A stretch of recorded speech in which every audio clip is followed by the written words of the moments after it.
បាទសូមជម្រាបសួរបាទពុកម៉ែបងប្អូនដែលគោរពស្វែងវត្ថុស័ក្តិសិទ្ធិទាំងអស់គ្នាបាទថ្ងៃនេះបាទខ្ញុំបានបង្ហើយឲ្យបានឲ្យភ្ញៀវបាទហើយ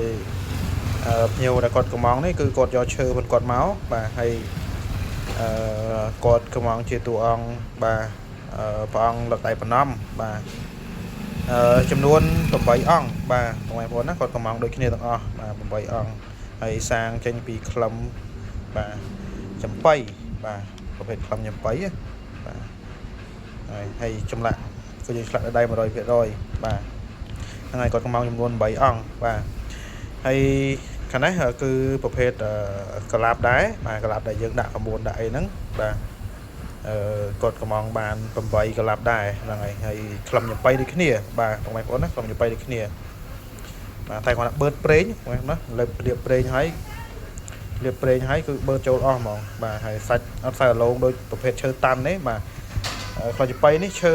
បាទវារឹងដែរប៉ុន្តែគាត់នៅសាច់រៀងអត់សូវម៉ត់ណាបាទបងប្អូនបាទសាច់អត់សូវម៉ត់ហ្នឹងហើយបាទនេះខាងក្នុង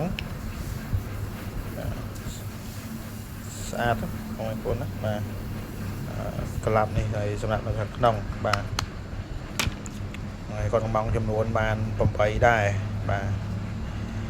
ហើយសម្រាប់ពុកម៉ែបងប្អូនដែលគាត់ចង់កំងរូបបាទຂະຫນាតបតោងឬក៏ຂະຫນាតតាំងអាសនៈអីបាទអាចតាក់ទងមកខ្ញុំបានបាទតាមលេខ Telegram នៅខាងក្រោមបាទ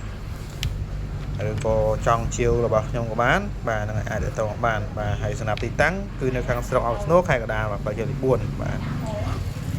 ឬក៏បងប្អូនចង់កំងបាទតួអង្គឯផ្សេងបាទឬក៏ចង់ជាវចង់អីបាទក៏អាចតាក់ទងបានដែរបាទហើយសម្រាប់ខាងនេះហ្នឹងហើយនេះជាប្រភេទក្លឹមចំបៃហ្នឹងបាទបងប្អូនណាសាច់ចឹងបាទសាច់អត់សូវម៉ត់ណាបាទសាច់អត់សូវម៉ត់អញ្ចឹងយើង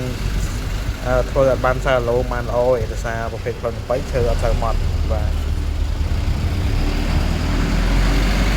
ហើយសម្រាប់វីដេអូនេះមានតែប៉ុណ្្នឹងទេបាទហើយបាទក៏សូមជម្រាបលាបងប្អូនតែប៉ុណ្្នឹងបាទអរគុណច្រើនបាទបងប្អូន